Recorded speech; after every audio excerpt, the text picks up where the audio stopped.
Adelante, hermanito. Pues vamos a orar, vamos a inclinar nuestro rostro, hermanos. Bendito Padre Celestial, muchas gracias te damos por que nos da la oportunidad de volvernos a reunir a esta hora, como todas las semanas, para continuar con el estudio del libro de Mateo, Señor. Gracias porque a través de la lectura de este libro te estamos conociendo más y sabemos que a través de tu conocimiento es como podemos hacer la voluntad del Padre tal como tú nos lo has pedido, Señor. Te pedimos que nos des un corazón entendible, Señor, que nos libres de distracciones, Señor, para poder estar en el estudio. Bendice a mis hermanos, Señor, bendice a los que se van a conectar y bendice a las personas que van a escuchar este estudio a través de, de los medios, Señor. Te lo pedimos en el bendito nombre de tu Hijo Jesucristo. Amén. Amén. Bueno, me siento, ¿cómo les diré? Tranquilo, confiado, porque cualquier cosa en la que me atore, están mis dos teólogos de altura aquí para sacarme del apuro. Bueno, pues vamos a tratar de recordar un poco de, pues a estas alturas del libro de Mateo, ya ya el rechazo ya es abierto a ser Mesías. Recuerda cómo Mateo va presentando desde el capítulo 1 la genealogía, su origen de Jesús, su origen humano y su origen divino, la manera como nació, cuando nació, las reacciones que hubo. ¿Se acuerdan de a Herodes? No le complació nada de que hubiera nacido el rey de los judíos, como que un rey de los judíos, y ordenó la matanza de los niños. O sea, estoy tratando de recordar eh, lo que ha habido. Luego, creo que en el capítulo 3 la presentación de Juan el Bautista, ¿no? Si no mal recuerdo. En el 4 fueron las tentaciones. Del capítulo 5 al 7 el Sermón del Monte. Y así hemos ido. Y hace 8 días, bueno, hace 15 días más bien, pues vimos que ya Jesús elige a los 12. Ustedes recordarán que no era gente de, de mucha, ¿cómo se dice? Mucha pompa o algo así, ¿no? De gente común y corriente, como decía en el libro de los Hechos, gente del vulgo. Y hay una vez más Gente sencilla, como dicen los regiomontanos, gente sencilla del norte. gente sencilla del norte. Sí, así es, no era gente que se destacara por algo, sino más bien eran conocidos como gente del vulgo y todo. Creo que el único de los apóstoles eruditos era el apóstol Pablo, que fue ya posterior. Pero los primeros dos Mateo, eran gente común y Mateo corriente, que, también, como dice, lo necio del mundo escogió Dios para avergonzar a lo grande. Y les da instrucciones, lo que hemos visto, les da instrucciones a los 12, ¿eh? Y no les dice que les va a ir, que van a tener bienvenida en todos lados. No, al contrario, les advierten que la labor que les está encomendando, pues va a haber dificultades, que van a ser como ovejas entre lobos, y les anima, pues, y en cierta manera esto es aplicable a todos nosotros, porque todos nosotros sabemos que la vida cristiana, como algunos la predican, que es una prosperidad y todo, pues no es cierto eso. O sea, hay aflicciones en la vida cristiana y todo, y sobre todo por ser cristiano, ¿no? O sea, a veces puede haber aflicciones pues por nuestro pecado, pero cuando uno quiere servir a Dios de corazón y todo, siempre va a haber oposición, gente que se va a oponer, gente que se va a burlar de ti, en fin, ¿no? Pero a fin de cuentas, hay una tremenda motivación para hacer la voluntad de Dios, que es la vida eterna al lado del Señor. Y eso es lo que nos debe motivar, ¿no? Pero vamos a ver en este capítulo cómo, el mensajero, el precursor de Cristo, que se llamaba, ¿cómo? Juan el Bautista. El Bautista. ¿Cómo es rechazado? Se rechaza su mensaje. Por lógica, viene el rechazamiento del Mesías también. Entonces, vamos a continuar con el capítulo 11. Voy a leer unos versículos.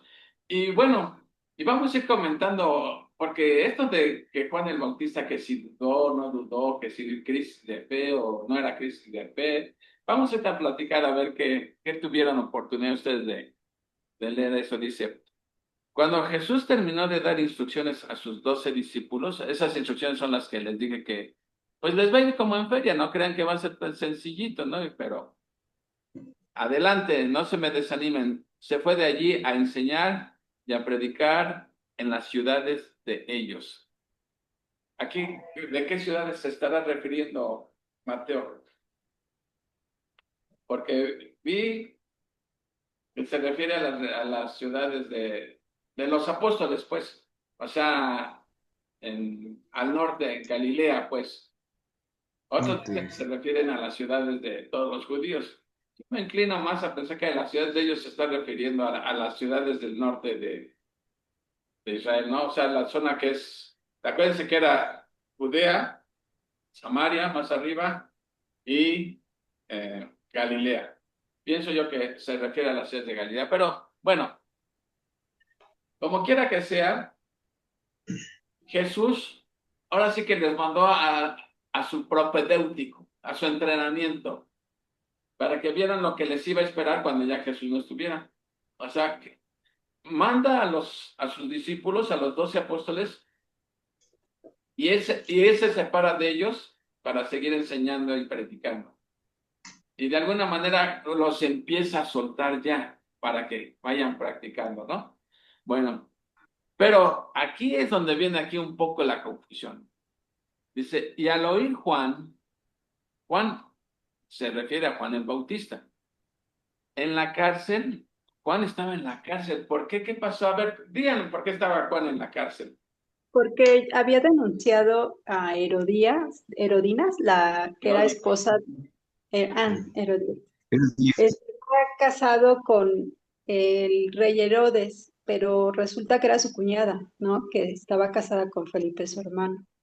Entonces Juan el Bautista, pues obviamente él está predicando, pues entre otras cosas, la salvación, pues también la moral, ¿no? Entonces él no se podía quedar callado, él tenía que denunciar las cosas. Aparte sí era Juan, ¿no?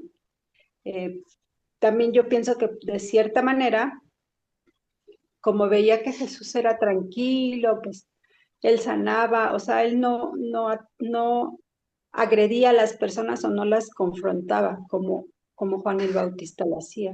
Entonces, de cierta manera, él decía, tú eres el que tenía que venir. Entonces, este Juan el Bautista no es que dudara, sino que él pensaba que tenía que confrontar a las personas como él lo hacía, ¿no? Y es por eso que lo metieron a la cárcel por ir a reclamarle que no debían de estar haciendo, pues, este tipo de adulterio, O ¿no? sea, que andaba, se metió con la cuñada y la ley prohibía eso.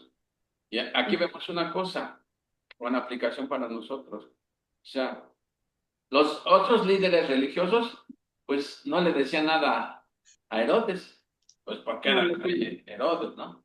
Y mejor calladitos ahí, haciéndose partícipes del pecado ajeno, haciéndose, porque realmente cuando uno ve que alguien está en pecado flagrante y no lo denuncias, o sea, al menos se lo haces ver, pues pareciera que te estás haciendo partícipe del pecado ajeno. Y la Biblia dice, Cómplice.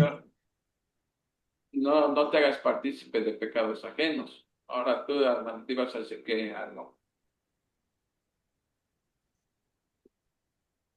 ¿No? No, digo que se vuelven cómplices. Sí, realmente Juan lo que predicaba era el arrepentimiento, igual que Jesús. Claro. Jesús, pero y Brendes tiene razón. Eh, eh, Jesús nunca agredió a las personas, nunca los gritó, nunca los confrontó, lo que Juan sí hacía. Por eso, Ahí No, el pequeño detalle entre Juan el Bautista y Jesús.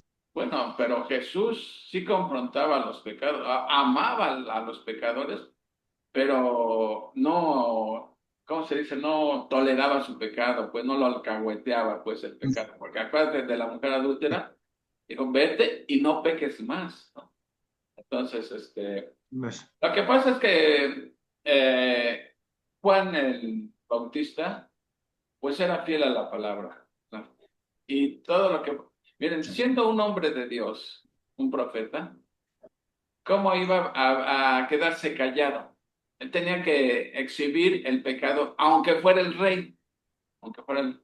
A esto le cayó como a Herodes como cubetada de agua fría. Y si se recuerdan en otra parte de la Biblia, creo que es en el libro de los Hechos, que fue idea de Herodias, la que le... Quiero la cabeza. ¿Qué quieres de regalo?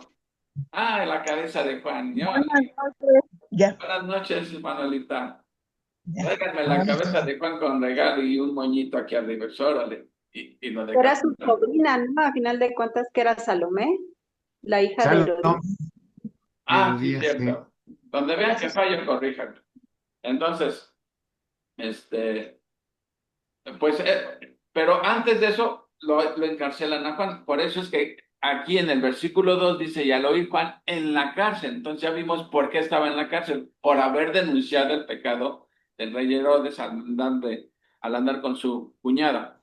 Dice, al oír Juan en la cárcel los hechos de Cristo, le envió dos de sus discípulos para preguntarle, ¿eres tú aquel que había de venir o esperaremos a otro? Respondiendo Jesús les dijo, id y hacer saber a Juan las cosas que oís y veis. Bueno, a ver, ¿cuáles son esas cosas? Pues en el versículo 5 nos lo explica.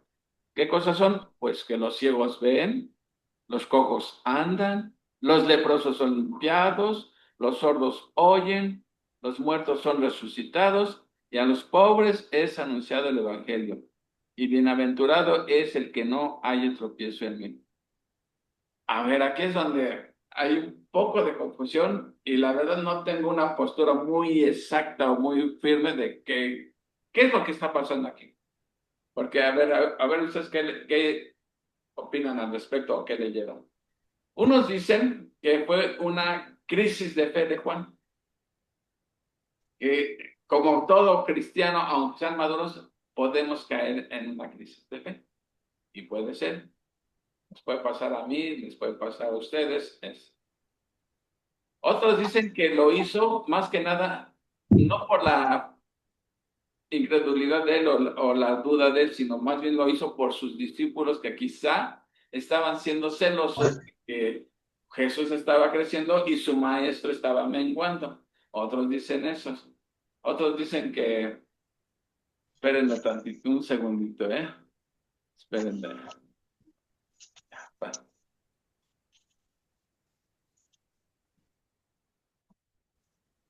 ya estoy de vuelta. La magia de la televisión. Ok, entonces otros dicen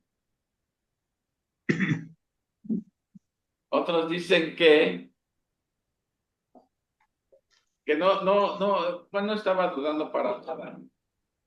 Entonces, a ver, porque yo estaba pensando también que era una crisis de fe, pero por el contexto, vamos a guiarnos siempre por el contexto. Si hubiera sido dudas o incredulidad o una parcial duda de parte de Juan, ¿cómo se expresa Jesús más adelantito acerca de Juan? Lo elogia. Entonces, yo Sí. no pienso que Juan tenía una crisis de fe. Entonces, bueno, a ver, vamos a barajar un poco el asunto. ¿Era melón o era sandía? ¿Ustedes qué piensan o qué leyeron acerca de por qué Juan le manda a decir, ¿eres tú el que teníamos que esperar o tenemos que esperar a otro?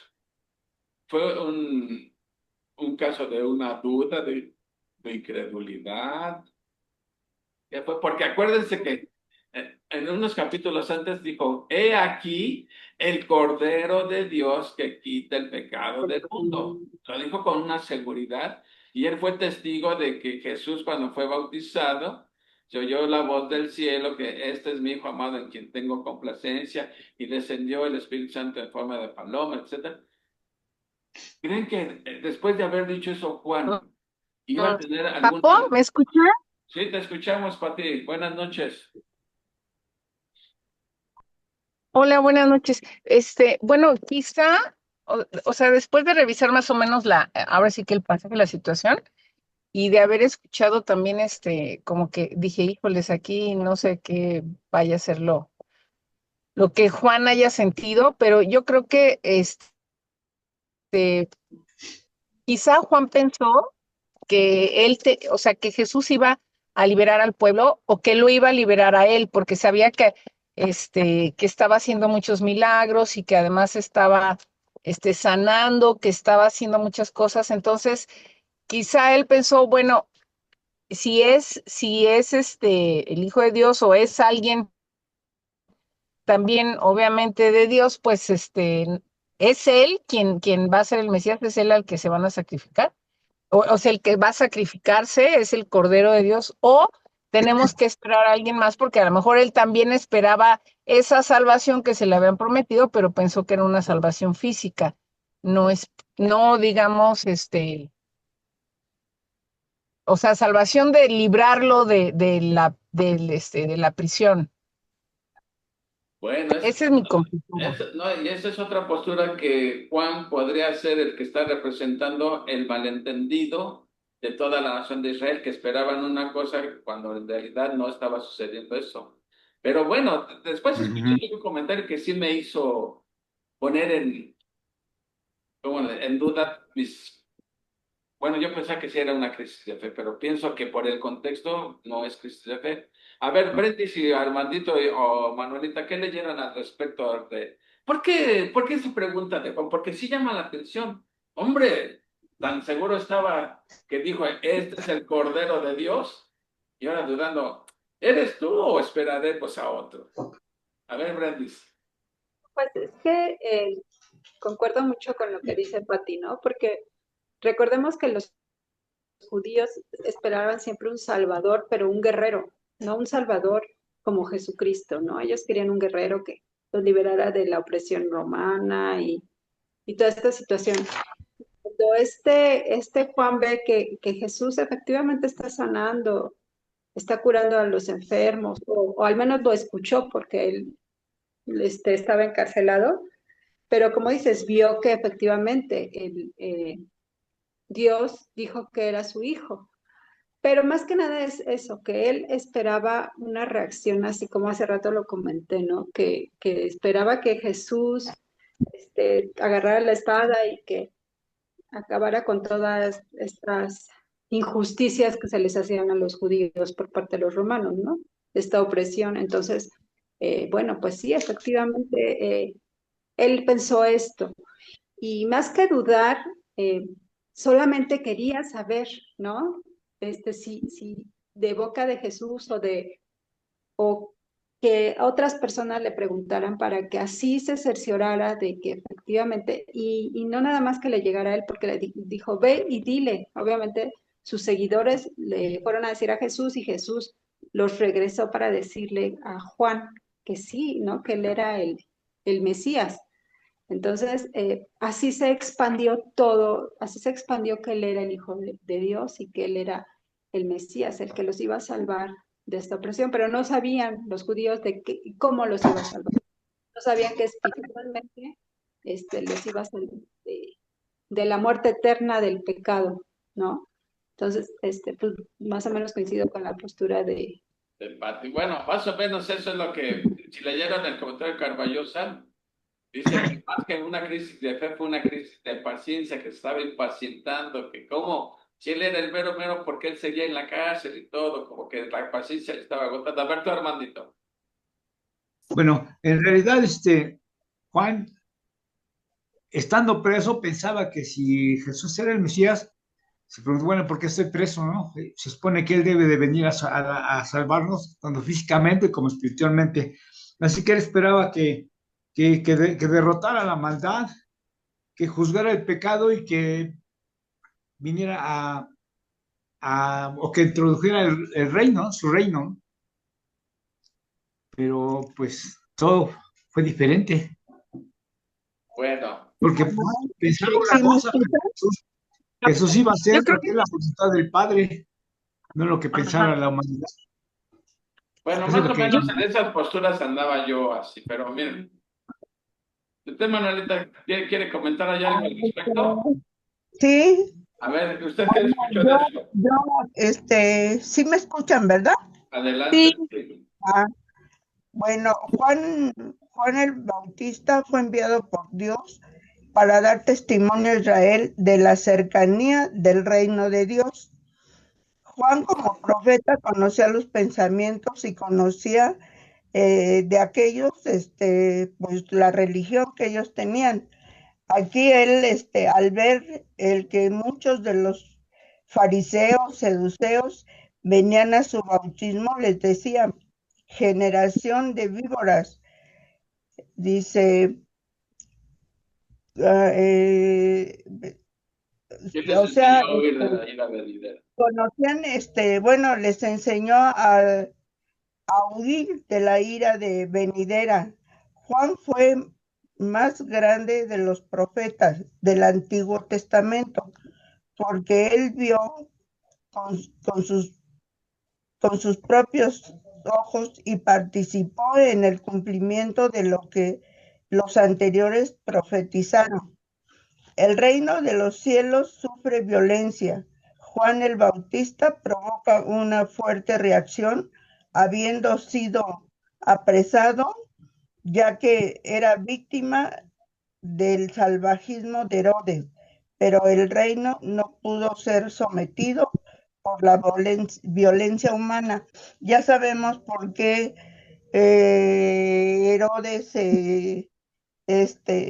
metió a la cárcel a Juan el Bautista por la hija que la bailarina, ¿verdad? Que pidió la cabeza de Juan. Entonces, todo esto, ni así los fariseos ni nada creían. Por eso les decía generación de víboras. Esto es lo que yo entiendo de esto, que nadie cree en nada. Igualmente ahora, como estamos, no creemos, no creen y sigue todo esto. Seguimos siendo como generación de víboras. Eso es lo que entiendo. Bueno, miren, ¿han escuchado a Baruch Corban? Tú sí, Brandis, que tú me lo recomendaste una vez. Él es un judío que ya ha convertido a Cristo. Y él mismo, escuchando su comentario de este pasaje, dice que muchos buenos expositores, y lo reconocen buenos expositores, piensan que fue una crisis de duda, una crisis de fe, crisis de impaciencia, pero dice, desde el punto, me interesó porque él siendo judío, creo que tiene fundamentos para comentar esto, que los judíos estaban enseñando, recuerden que los judíos enseñaban que el Mesías iba a ser alguien que nos iba a venir, un guerrero victorioso, pues para decirlo en pocas palabras, un guerrero victorioso. Pero hay otra parte donde habla del siervo sufriente, Isaías 53, por ejemplo. Y eso como que se les choqueaba en la mente. Entonces, ¿qué hacían los rabinos? Enseñaban que en realidad eran dos Mesías. Uno que iba a venir como siervo sufriente y después iba a venir otro como el gran conquistador. Entonces, la pregunta de Juan cuando dice, o esperaremos a otro, ahí es donde ayuda el griego. Porque la palabra otro en griego, hay dos palabras para referirse a otro. Una es la palabra alos y la otra es la palabra heteros. Entonces, alos quiere decir otro del mismo género y heteros quiere decir alguien de diferente género. Otra vez en un segundo. Ok, entonces esto ayuda. Entonces, lo que estaban enseñando los rabinos era que había dos tipos de Mesías, ¿sí? Porque las escrituras presentan dos facetas: el Mesías sufriente, el siervo sufriente y el Mesías el victorioso. Entonces, bueno, esto es lo que comenta él y me pareció válida. O sea, no estoy diciendo, no quiero ser dogmático de que esta es la buena, pero me sonó interesante a mí. Que lo que pasa es que Juan estaba discerniendo, diciendo, bueno, ¿este es el Mesías sufriente?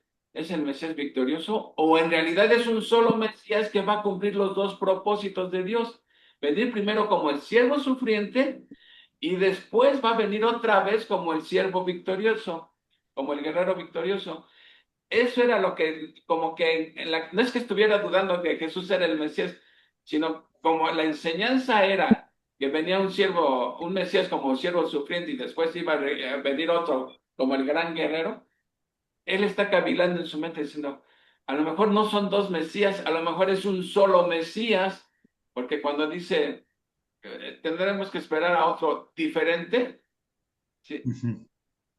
Eso era la duda que él tenía.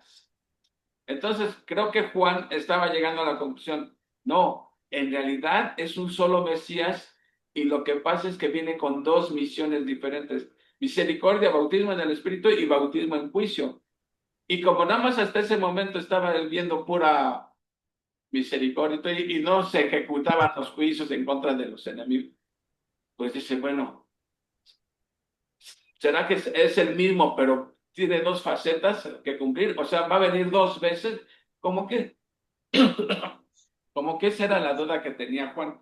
No que dudara de que Jesús era el Mesías, porque lo dijo convincentemente, este es el Cordero de Dios que quita el pecado del mundo.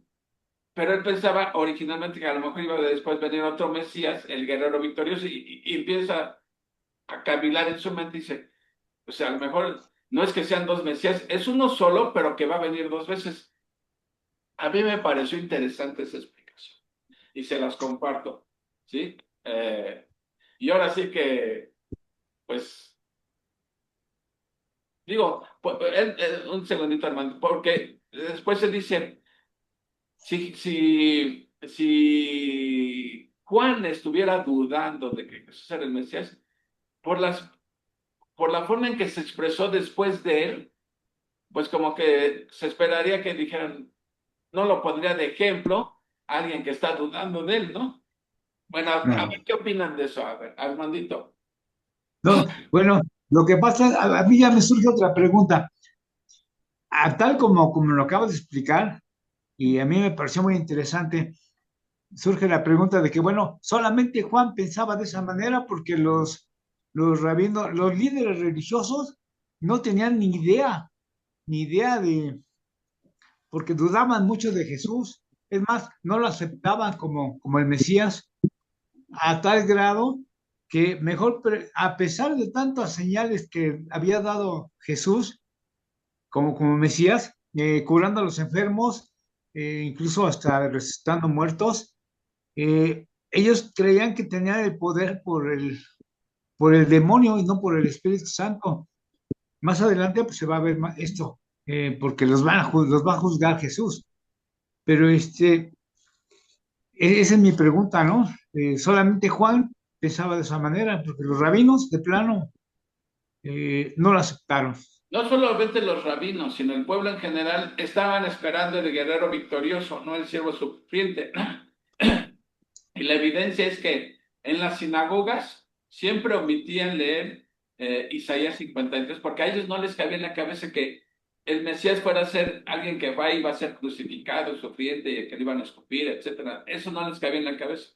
Entonces, andaban mal en su teología, pero también recuerden que por otro lado, en Isaías vimos que la incredulidad de Israel fue también por tanta rebeldía que había en el pueblo. Dios les dijo, tendrán oídos, pero no oirán.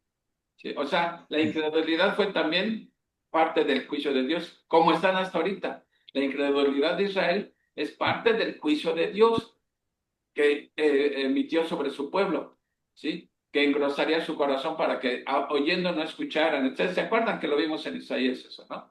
Entonces, me parece interesante esto, pero bueno, no quiero ser dogmático. A ver, Brendis.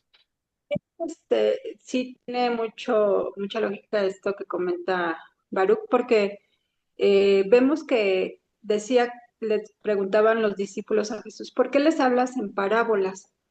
Y él dijo, pues es que no entienden, o sea, ustedes ya tienen los ojos abiertos y los oídos abiertos como discípulos, pero esta gente o sea, tiene oídos para oír y no oyen. Entonces tengo que hablarles en parábolas para que entiendan, ¿no? Entonces, obviamente sabemos que Apocalipsis se escribió, ya había muerto Juan, ya había muerto varios discípulos, ¿no? O sea, hasta el año 95 que se terminó de escribir Apocalipsis, donde ahí ya nos explica Juan, el apóstol, que Jesús es el mismo, el siervo sufriente y que va a venir una vez como rey. Entonces, obviamente, Juan tenía duda de si iban a venir dos, como dices, ¿no? O sea, él no Sí. sabía todavía. No, Y como que le empezaba a caer el 20 apenas, exacto, A no sí. tenía porque iba a todos lo pasar. veían como el león de la tribu de Judá, pero él llegó primero Sí. como el cordero inmolado, ¿no? Pero no es Ujú. que fuera dos mesías como se estaba enseñando, es uno solo, con dos facetas, dos ministerios diferentes, ¿sí? Bueno, creo que aclarado, bueno, cada Bueno, quien, hasta el grado que no lo aceptaron, que Jesús lo rechazó y dijo, bueno, como ustedes están rechazando al Mesías, definitivamente pues no hay reino hasta para más adelante, sí, en la sí, segunda venida de o Cristo. sea, el reino no se estableció por la incredulidad de Israel. Bueno, vamos bueno, y también esto de cuando le dicen en el versículo 5 desde el 4, díganle a Juan, háganle saber esto, que los ciegos ven, los cojos andan, los leprosos son limpiados, los sordos oyen, los muertos son resucitados y los pobres es anunciado. En otras palabras, Jesús no le está diciendo, dile que sí, yo soy el Mesías, nada más que él ate cabos. Los sordos oyen, los ciegos ven, el leproso es limpiado, y esos serán señales mesiánicas. Todas estas cosas las vimos en Isaías. Iba a venir y iba a hacer hablar a los mudos, a ver a los... O sea, eso que está diciendo Jesús ahí, le contesta diplomáticamente. A ver, Juan, tú razona por ti mismo. Y le dice todas las cosas que están sucediendo. Y eso eran señales mesiánicas. En otras palabras, está diciendo, sí, yo soy el Mesías. Y Juan empieza a entender que, bueno, este, viene como el siervo sufriente y después va a venir como el guerrero victorioso.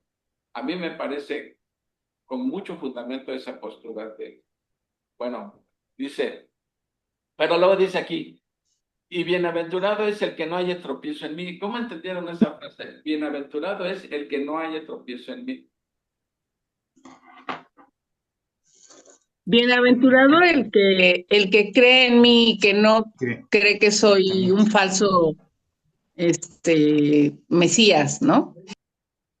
Pues sí, en cierta manera es eso, dice bienaventurado. O sea, porque estas cosas que le iban a suceder en su primera faceta como el cordero inmolado que iba a ser escupido, azotado, como que dice, el que crea que verdaderamente, a pesar de eso, yo soy el Mesías, no va a hallar tropiezo en mí. O sea, parece bienaventurado el que no haya tropiezo.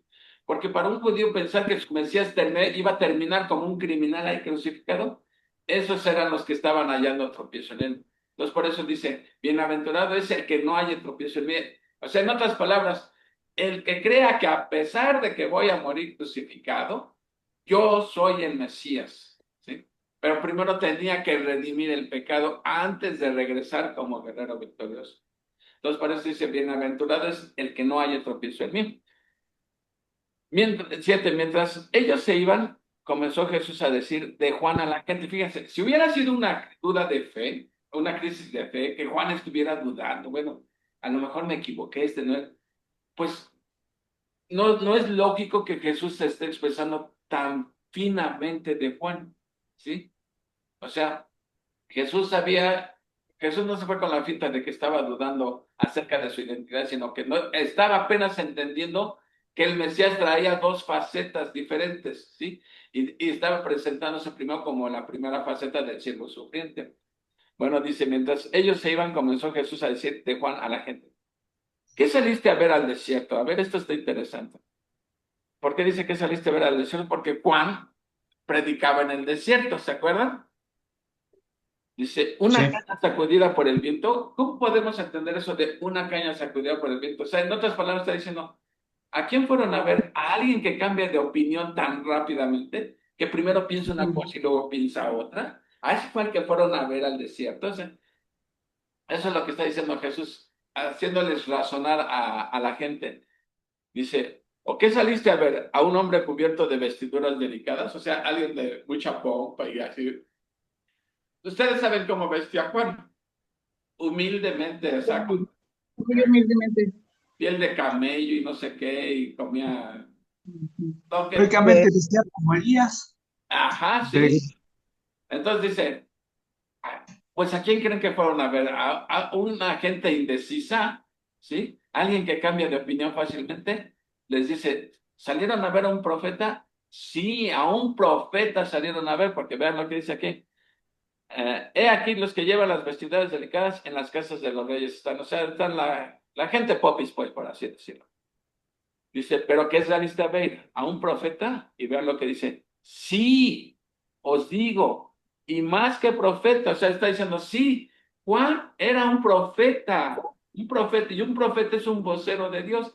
A ese fue el que fueron a ver, por eso ustedes lo seguían, porque él era un verdadero profeta, no un farsante ni alguien que cambie de opinión tan fácilmente.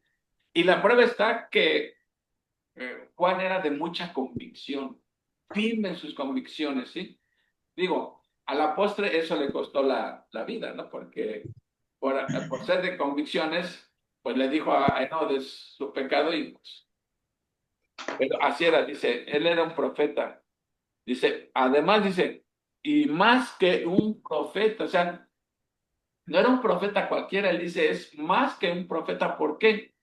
Porque dice, porque de este se dijo, he aquí yo envío mi De hecho, mensajero delante de tu faz, el cual preparará tu camino delante de ti. O sea, ese iba a ser el privilegio. O sea, no es que él estuviera haciendo distinción, este es mejor que Isaías, no. Cuando está diciendo eso es porque Juan iba a tener el privilegio. Los profetas anunciaban que Jesús iba a venir. Juan anuncia, Jesús ya está aquí. Ese era el privilegio de Juan. Por eso dice, más que un profeta, porque a él le tocó ser el comunicador, el heraldo, el precursor, pues, de preparar la llegada de Cristo. Así que eh, Juan el Bautista era confiable en todo lo que se decía. ¿Cuál era el mensaje de Juan? Así, detrás de mí viene uno más grande que yo, a él seguir. Si tú le creías a Juan el Bautista, te bautizabas. El bautismo era una señal de identificación con el mensaje que estabas escuchando.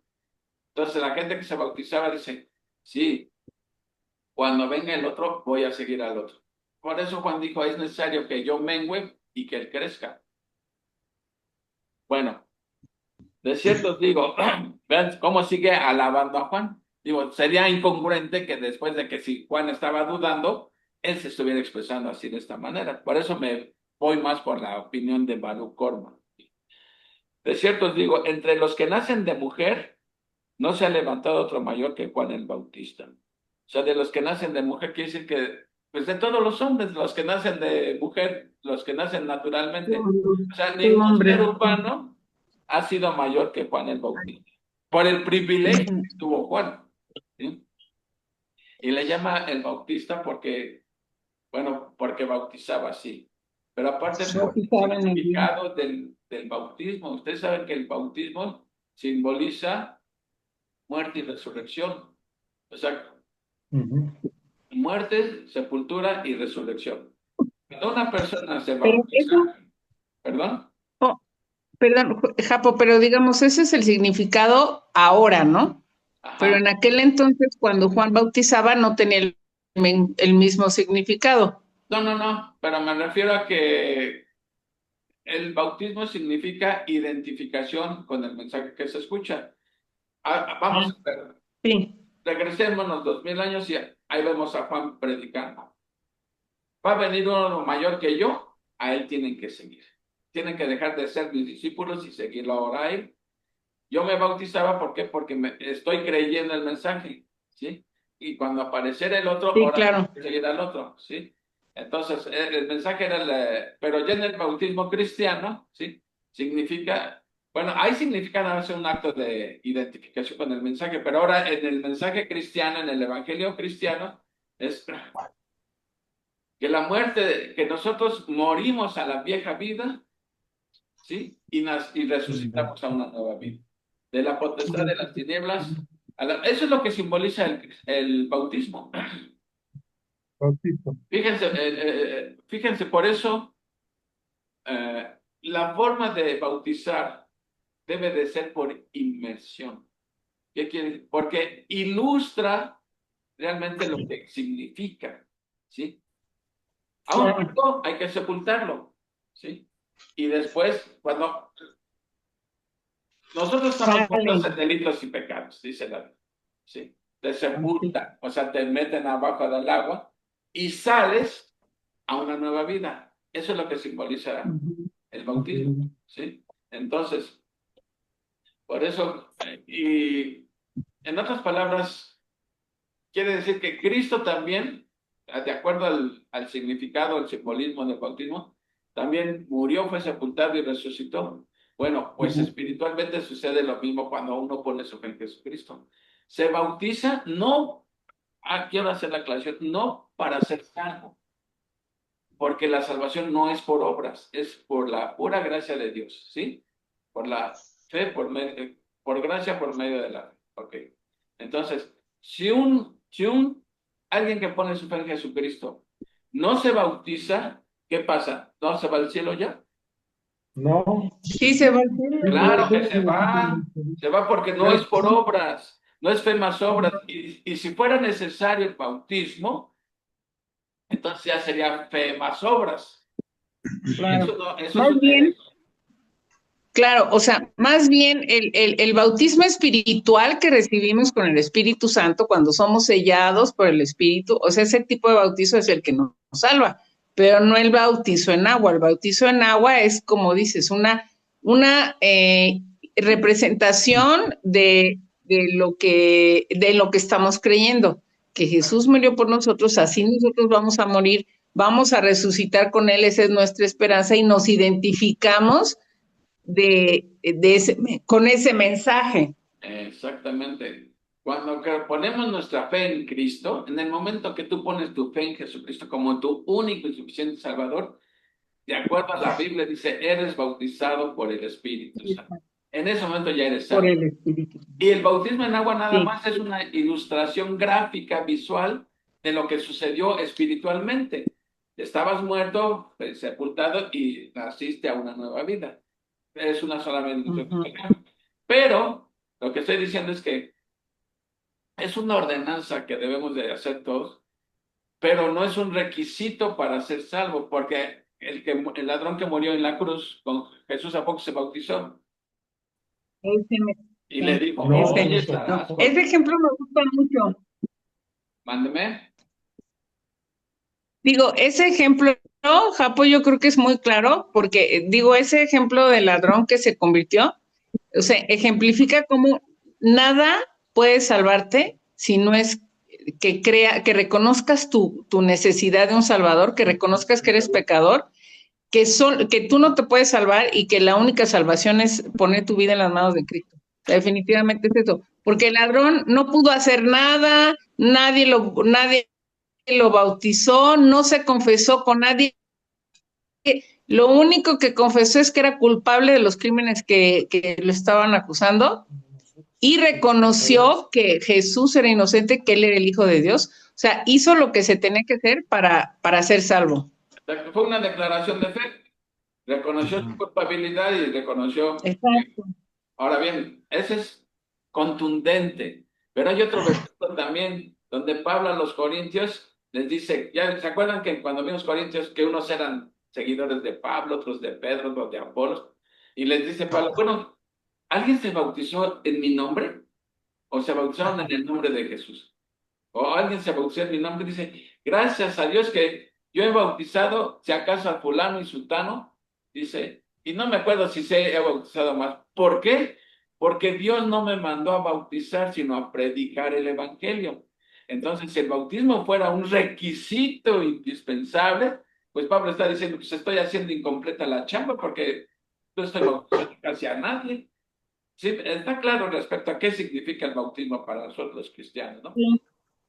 Y no es tampoco para quitar pecados, porque entonces, ¿por qué Jesús se bautizó? Si él fue sin pecado siempre. El bautismo nada tiene que ver con quitar pecados. Bueno, vamos a continuar.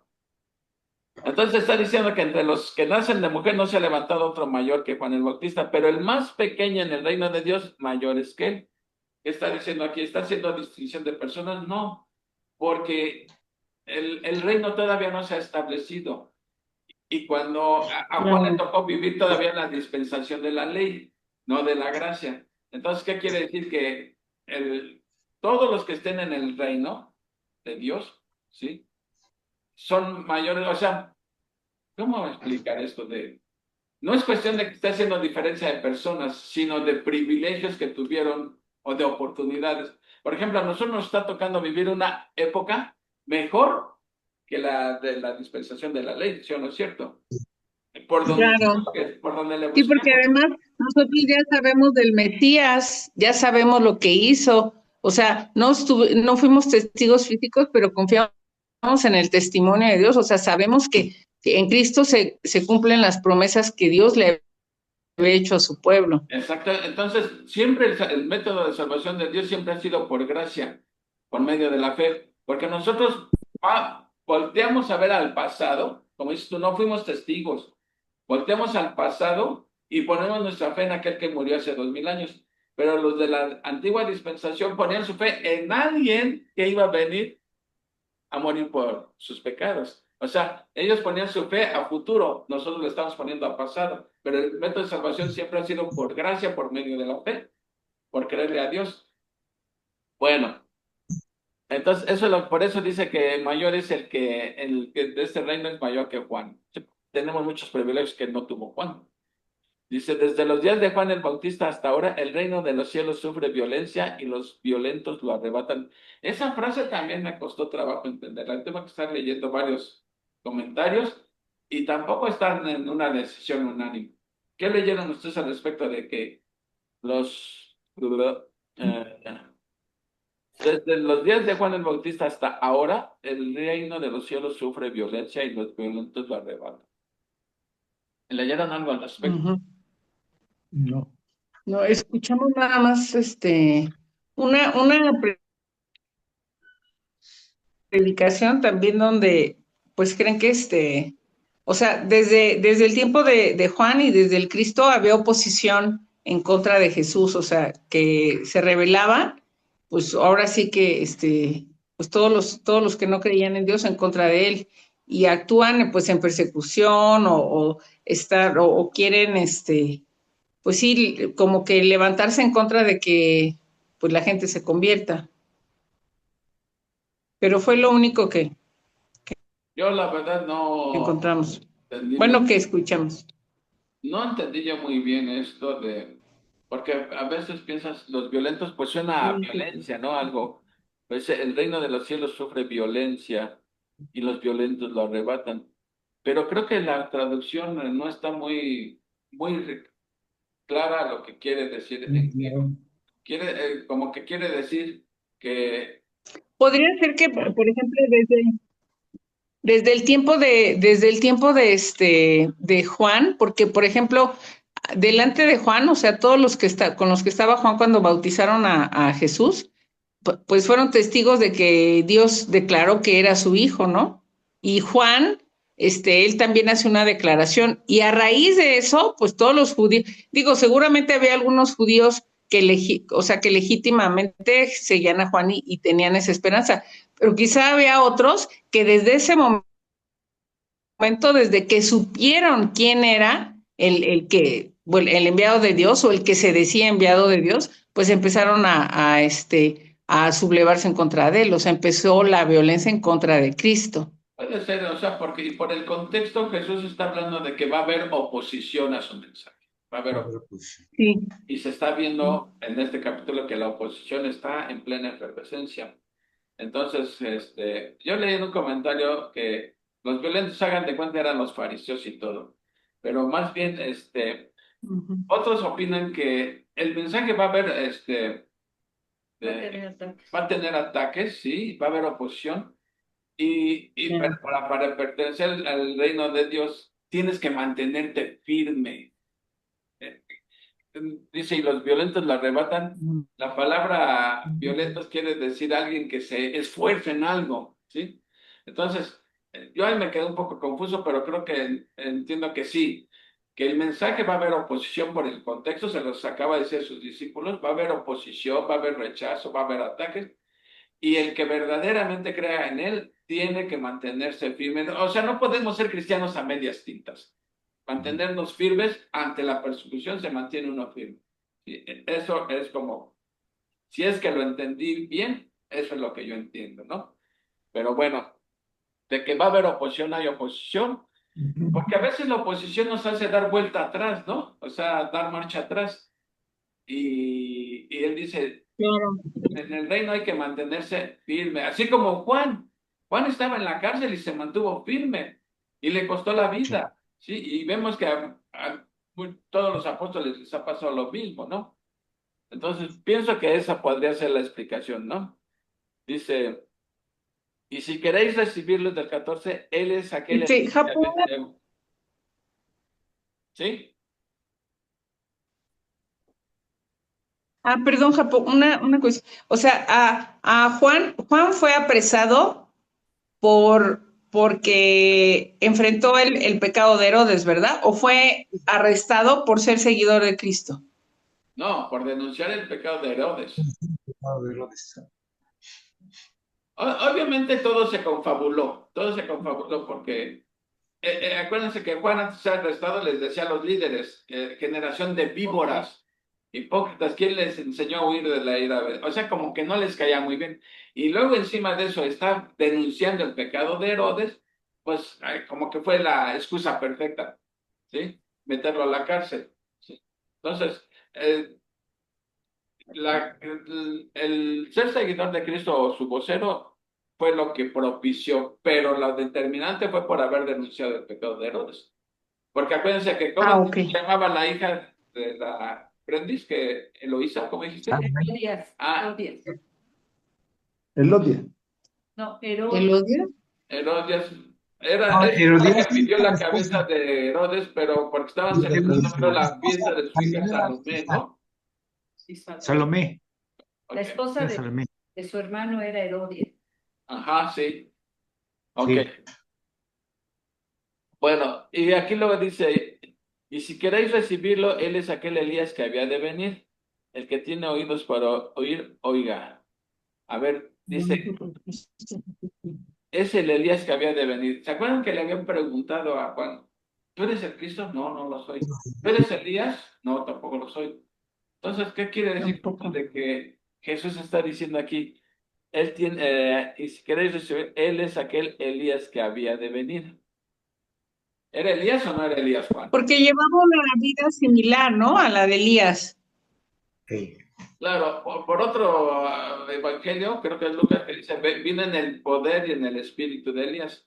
O sea, Juan el Bautista tenía las mismas agallas que Elías. Eso es lo que dice. Elías. Se vistió Pero como hay otros Elías. estudios que dicen que cuando venga Elías, ese va a ser uno de los dos testigos famosos que aparecen en Apocalipsis, que uno de los dos testigos va a ser Elías, que van, y ahí sí se va a cumplir lo de que viene Elías y luego viene el Señor.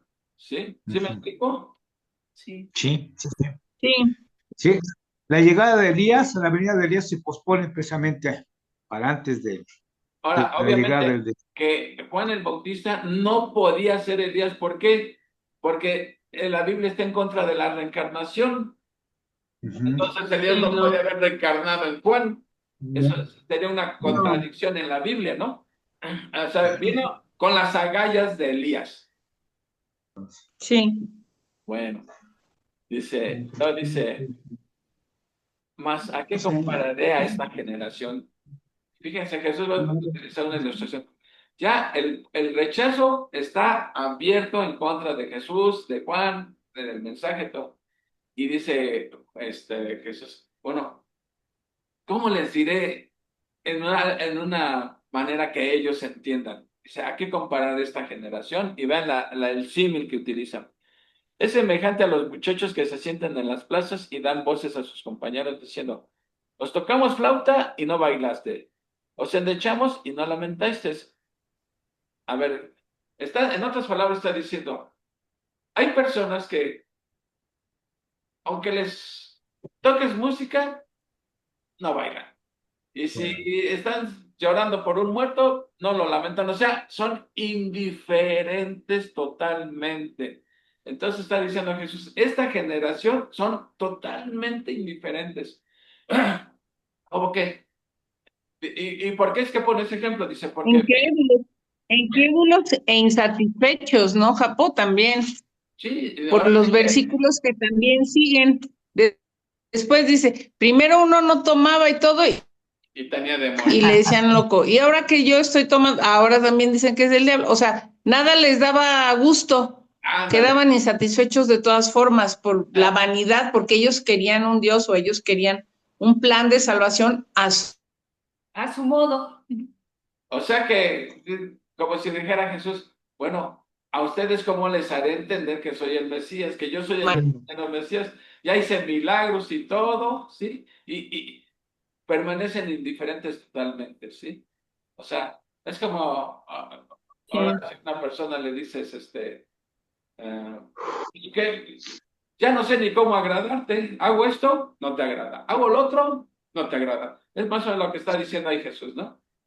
Y pone de ejemplo, a ver, vino Juan, que él no comía ni bebía, y le dijeron que tenía un hijo. Y yo que como y bebo, dicen que soy un borracho, ¿sí? Y un comelón, y que me junto con puro pecador.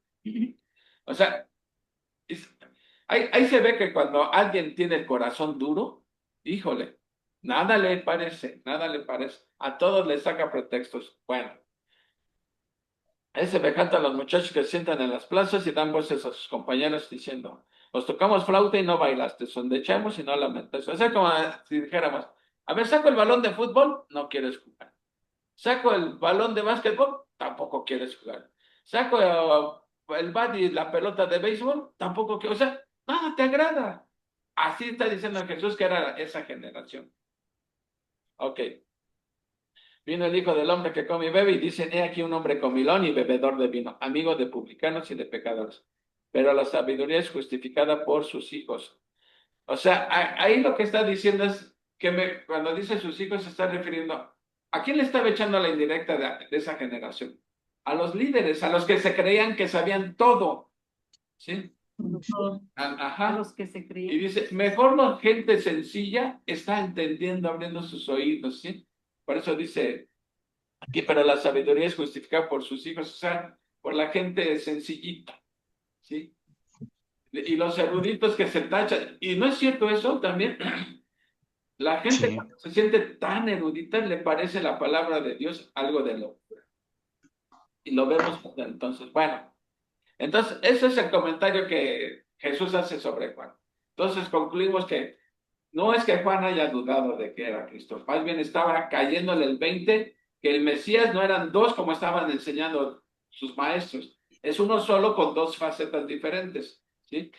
Y tan es así que Jesús puso a Juan por los cielos en elogios. Y a los líderes, a los fariseos, saduceos y todos ellos, les dice, ustedes son como, nada les agrada, nada.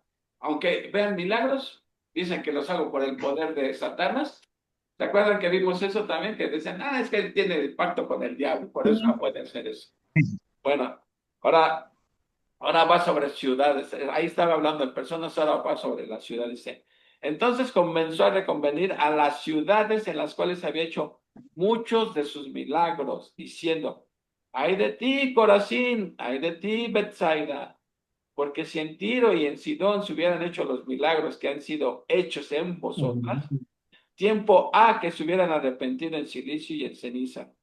Por tanto, os digo que en el día del juicio será más tolerable el castigo para Tiro y para Sidón que para vosotros. Y tú, Capernaum, que eres levantada hasta el cielo, hasta el Hades serás abatida, porque si en Sodoma se hubieran hecho los milagros que han sido hechos en ti, habría permanecido hasta el día de hoy. Por tanto, os digo que en el día del juicio será más tolerable el castigo para la tierra de Sodoma que para ti. Oye, estas son palabras fuertes. Sí. ¿Por qué les está diciendo Jesús eso? Porque la mayoría de sus milagros que él hizo, ellos los vieron, los hizo en esas ciudades, principalmente en Capernaum. ¿Cuántos milagros que hizo de Jesús se hicieron ahí en esas ciudades? Y dice, les pone un ejemplo, mira, si en Sodoma se hubieran hecho estos milagros, todavía estaría Sodoma hoy viviendo, ¿sí? En Tiro y en Sidón. O sea, ¿qué nos enseña aquí? ¿Cuál es la aplicación para nosotros? Que al que mucho se le da, mucho que Exige. Mucho se le exige. mucho se le exige, Se le mucho se exige. le demanda. Al que mucho se le da, mucho se le demanda. Entonces, aquí, y hay otra cosa que se enseña aquí. Así como en el cielo habrá grados de recompensas de acuerdo a tu servicio al Señor, en el infierno habrá grados de castigos también, porque está diciendo, en el día del juicio, el castigo va a ser más tolerable para Muy Sodoma. tolerable para Tiro y para Sidón que para, Capernaum y Sodoma. Y dice, y Capernaum, tú que estuviste hasta el cielo, vas a ser Que viste echada. al Mesías. Sí, viendo los milagros, ¿sí? Y todavía decían que lo hacían por el poder de Satanás, etcétera. O sea, cómo los fariseos, los líderes, podían influir en todo el pueblo. Aquí está metiendo un juicio Jesús a ¿Eh? las ciudades. Sí, exactamente. Entonces, esto me lleva a una pregunta. ¿En quién es peor el pecado? ¿En un incrédulo o en un cristiano? En un cristiano. En un cristiano. Porque ya conoce. Vamos Sí. a suponer que es el mismo pecado. Sí, el pecado es malo, pero en el cristiano es peor, porque Peor. ya conoce y aún así está cometiendo el mismo pecado, ¿sí? Que el incrédulo. Entonces, sí, el pecado es condenable, pero como dicen, algunos dicen, no, pero en el cristiano es diferente el pecado. Pues sí, es peor, porque aún sabiendo, nos rebelamos en contra de lo que Dios dice. Bueno, y ya ¿cómo vamos de tiempo? 9:10. Bueno, eh, después obviamente que ya que Jesús está lanzando sus condenaciones sobre estas ciudades, sobre los líderes, etcétera, hace una invitación. Vean qué bonita invitación dice. En aquel tiempo respondió Jesús, dijo, te alabo Padre, Señor del cielo y de la tierra, porque escondiste estas cosas de los sabios y de los entendidos y las revelaste a los niños. O sea, está diciendo, aunque los líderes estén necios y tercos, estás haciendo, ¿sí? Que la gente no intelecta, sencilla, los está entendiendo. Dice, sí, Padre, porque así te agradó. Todas las cosas me fueron entregadas por mi Padre y nadie conoce al Hijo sino el Padre, ni el Padre conoce a alguno sino el Hijo, y aquel a quien el Hijo lo quiere revelar. Entonces, ¿qué nos está enseñando aquí? ¿Tú quieres conocer a Dios? No puedes conocer a Dios si no conoces a Jesucristo como el suficiente y único Salvador. Acuérdense que Jesús dijo, creer en Dios, creer también en mí. Acuérdense que Pablo creía en Dios, era celoso de Dios, pero ¿en quién no creía? En Jesús. ¿Sí? Entonces, por eso Jesús dijo, ¿crees en Dios? Perfecto, creed también en mí. Porque dice, el que rechaza al Hijo, rechaza al Padre. ¿Sí? Entonces, la única manera de conocer a Dios es conociendo a Jesucristo como único y suficiente Salvador. Si no crees que conoces a Dios, pero en realidad no lo conoces, ¿por qué? Porque no conoces a Jesucristo como tu único y suficiente Salvador. ¿Sí? Y para conocer a Cristo, aquí hay otra cosa, dice, aquel al que el Hijo se lo quiera revelar. Ahí está hablando de elección. pero la elección no elimina la responsabilidad humana, ¿sí? O sea, son dos verdades que parece que se contradicen, pero las dos las enseña la Biblia.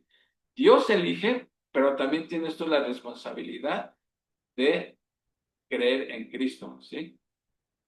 No sé, estas son frases que parecen sonar contradictorias, pero Jesús dijo, nadie viene a mí si el Padre no lo trajere.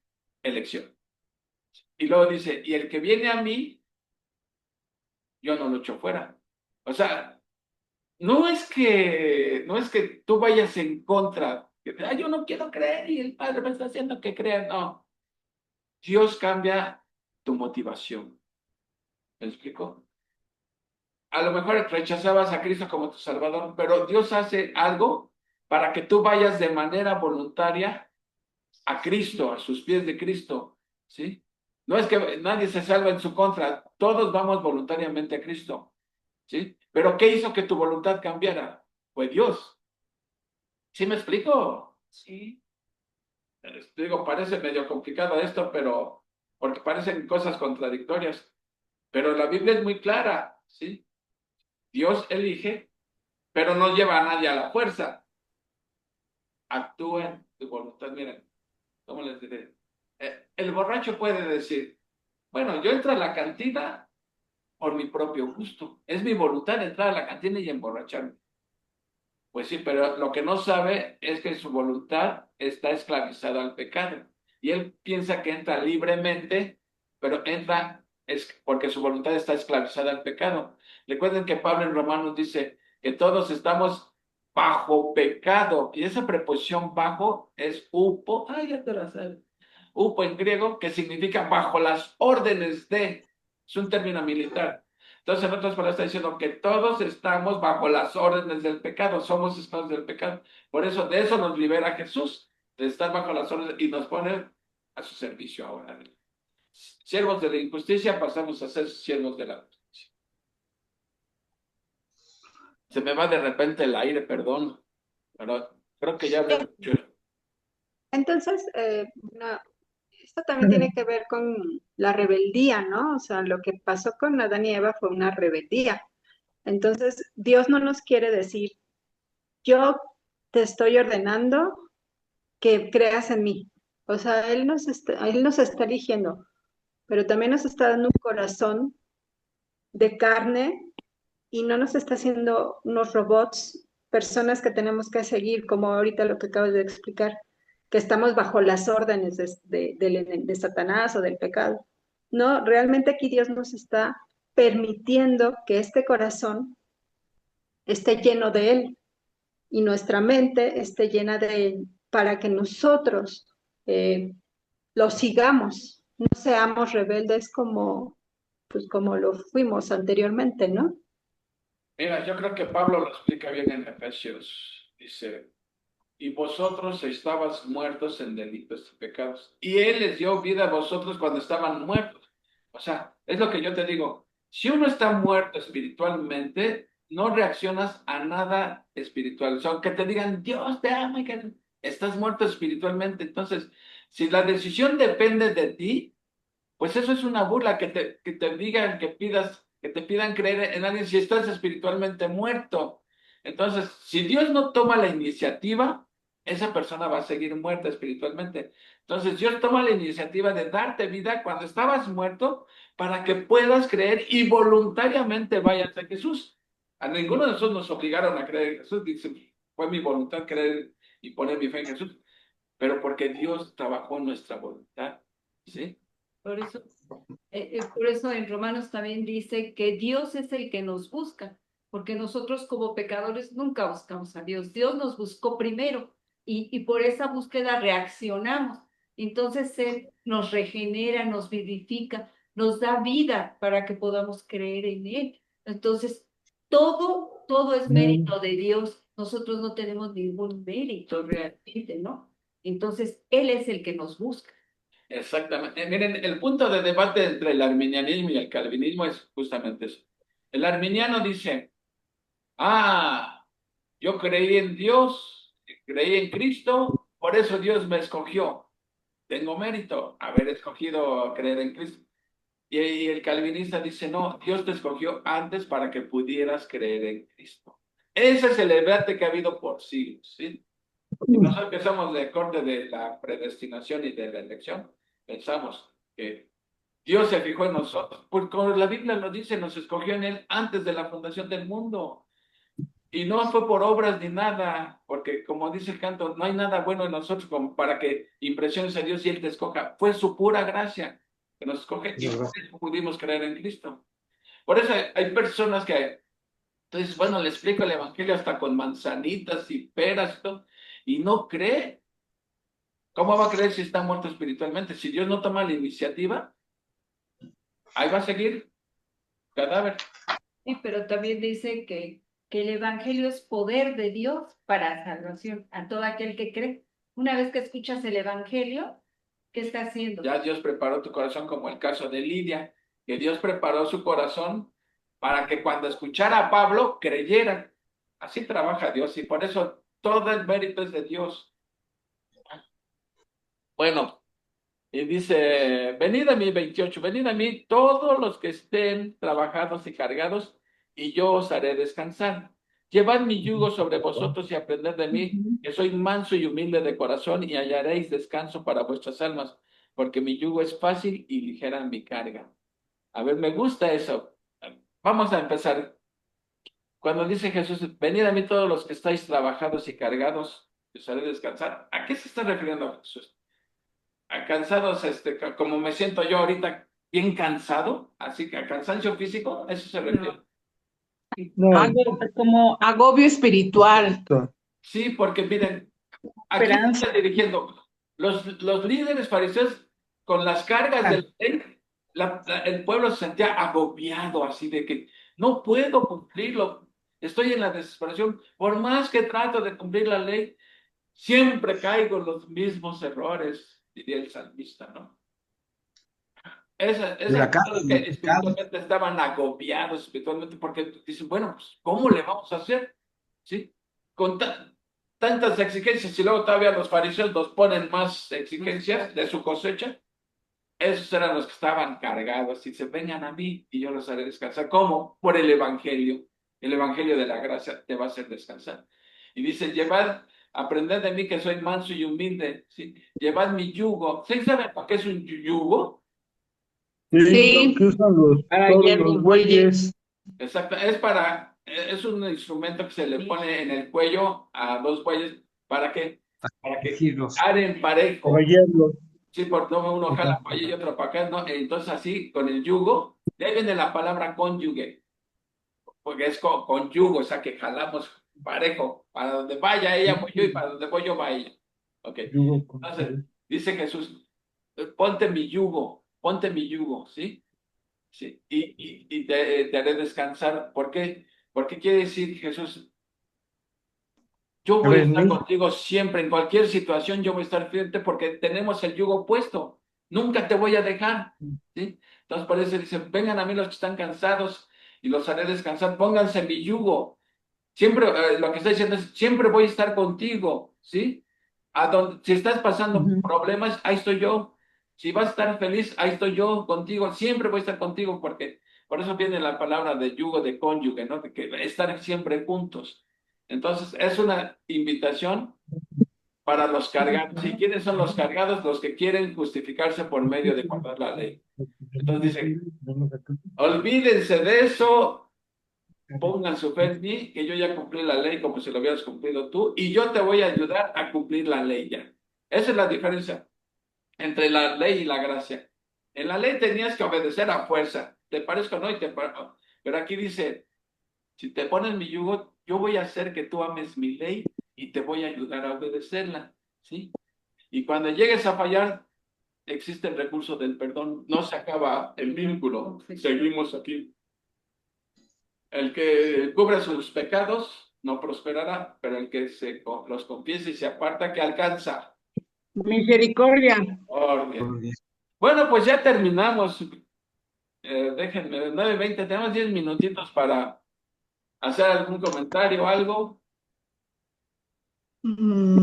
A mí me llaman la atención estos dos versículos que acaba de leer, porque muchas veces oigo personas que dicen, es que yo lo único que quiero es paz, ¿no? Pero no vamos a encontrar la paz si Jesús no viene a nosotros, porque Él es el único que da la paz que nadie nos puede dar, ¿sí? Entonces buscan la paz, pero en lugares que nunca la van a encontrar. Entonces Jesús es el único que puede darnos esa paz que nadie nos puede dar, ¿no? Y también me llama la atención en estos dos versículos que hace tres invitaciones: venid a mí, ven a mí, ¿no? Y porque yo soy manso y humilde, ¿no? Y el otro día nos explicabas que manso quiere decir poder bajo control, ¿no? Entonces nos está llamando a que vayamos a Él, y aparte que vivamos como Él, y que Él va a hacer que sea ligero todo eso, que podamos cumplirlo, ¿no? Y me llama la atención estos dos versículos, me encantan, porque sí, cuando yo me siento cargada, inmediatamente recuerdo esto, que Él me va a dar la fuerza, porque Él va a estar conmigo.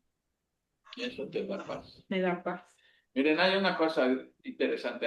Una cosa es la paz con Dios y otra cosa es la paz de Dios. Por ejemplo, Romanos 5:1 dice, justificados pues por la fe tenemos paz para con Dios. O sea, Tenéis paz con Dios. eso es tener paz con Dios, estar en buenos términos, ya no somos enemigos, ya estamos en paz, reconciliados. ¿Sí? Y la paz de Dios que sobrepasa todo entendimiento. Pero la paz de Dios es la que se experimenta. Primeramente empezamos con la paz con Dios. Si no hay paz con Dios, nunca vas a poder experimentar la paz de Dios. Vas a tener una situación difícil y no vas a poder sentir paz. Paz no significa ausencia de problemas, sino confianza plena en que Dios está en control. ¿Sí? Entonces, la paz con Dios y la paz de Dios van de la mano, pero son dos cosas diferentes. ¿Sí? Bueno, ¿algo más? Bueno, donde decían, ¿no? Que comentaban que decía que debemos ir a Jesús como niños, ¿sí? Porque el niño cree lo que le estamos diciendo. Entonces nosotros también lo que Jesús dice, debemos creerlo por fe. Él quiere que andemos por fe, no por vista, ¿no? Pero me llamó la atención que, como dijiste tú, que Dios llamó a lo débil del mundo. ¿Para qué? Para avergonzar a lo fuerte del mundo. Porque ¿qué dice el mundo? No, este es un erudito, y piensa que eso es lo máximo en la vida, ¿no? No es malo, no estoy diciendo que sea malo, pero tanta sabiduría, tanta erudición, ¿sí? Hace que no crean lo que dice la Biblia, ¿sí? Todo lo cuestionan, ¿sí? Se burlan. ¿Y cómo crees esto, no? Que Jesús caminó en el mar. O sea, todo lo cuestionan. ¿Por qué? Porque se creen sabios en su propia opinión. Y si me haces favor, Juan Carlos, de leer aquí de Primera de Corintios 1:26 a final, son poquitos. Sí. Ahí. Dice, pues mirad, hermanos, vuestra vocación, que no sois muchos sabios según la carne, ni muchos poderosos, ni muchos nobles, sino que lo necio del mundo escogió Dios para avergonzar a los sabios, y lo débil del mundo escogió Dios para avergonzar a lo fuerte, y lo vil del mundo y lo menospreciado escogió Dios, y lo que no es para deshacer lo que es, a fin de que nadie se jacte en su presencia.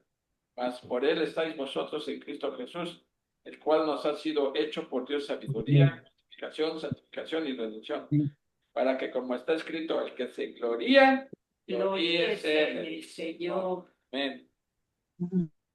Bueno, pues algún comentario. Amén. Yo creo,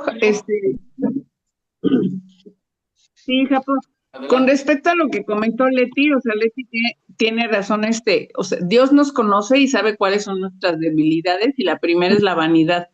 O sea, nos dejamos llevar por la imagen, por la posición social y también por la riqueza. Y entonces, pues ahí Dios muestra que ni el conocimiento, o sea, como dice Leti, el conocimiento no es malo, pero si no es conocimiento en la fe, O sea, en la palabra de Dios, si no es el conocimiento que realmente da vida, pues entonces no sirve de nada. Entonces, ni tampoco el dinero, ni tampoco la belleza espiritual. También por eso yo creo que Jesús no fue un hombre, no se describe como un hombre muy bello, ¿no? Como David o como Saúl, que eran hombres pues que tenían una belleza notable. Jesús dice que poco agradable a la vista, ¿no? Porque sabe cómo nos dejamos llevar por la superficialidad de las cuestiones externas y también de lo que pues es temporal. Entonces, como dice Leti, o sea, que nuestra paz resida en esa esperanza que no tiene que ver con las cuestiones de este mundo, sino con las cuestiones espirituales. Nada más. El profeta Oseas dijo, van a recordar cuando vimos Oseas, mi pueblo fue destruido porque le faltó, ¿qué? Conocimiento. Conocimiento de Dios. Entonces puede haber gente que tenga conocimientos de política, de deportes, de astronomía, de historia, mucho, pero le falta el conocimiento. Claro. Y puede tener mucho conocimiento en negocios, hacer mucho dinero, pero Jesús dijo, ¿de qué le serviría al hombre ganar el mundo si su alma se pierde? ¿Por qué? Porque no conoció a Cristo ni conoció a Dios. Todo es temporal eso. Así que no se jacten mucho de sus bellezas porque se marchitan. Gloria al Señor, de conocer al Señor. Bueno, son 9:30. ¿Algún comentario final de alguien más? Miren, cuando no hay preguntas, es que dos razones, dice nuestro hermano Carva. O porque se entendió todo muy bien o no se entendió nada. Espero que no sea la segunda.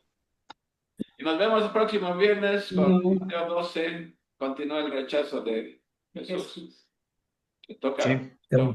Yo me quedo con el último versículo, que es el número 30, que dice, porque mi yugo es fácil y ligera mi carga. Exacto. Nada más. Amén, amén. Y se hace ligero porque Cristo va al lado de nosotros. Eso lo hace ligero. Qué bueno, pues, Brandis, ¿puedes despedirnos con una oración, por favor? Claro. Y nos vamos a despertar.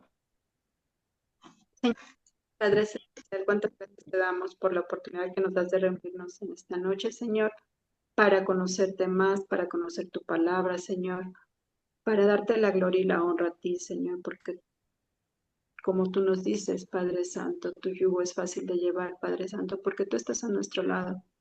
Cualquier situación, cualquier problema, Padre Santo, tú estás a nuestro lado y tú llevas todas estas cargas, Padre Santo. Gracias por tu palabra, gracias por tus enseñanzas, gracias por permitirnos ser tus hijos, Padre Santo, porque tú nos diste la potestad de ser tus hijos, Padre bendito. Gracias por tu elección y gracias por darnos este corazón, Señor, que desea conocerte más, Señor. Gracias a todos y cada uno de los que estamos aquí presentes, los que no se pudieron conectar también, Señor, bendícelos grandemente a sus familias también, Señor.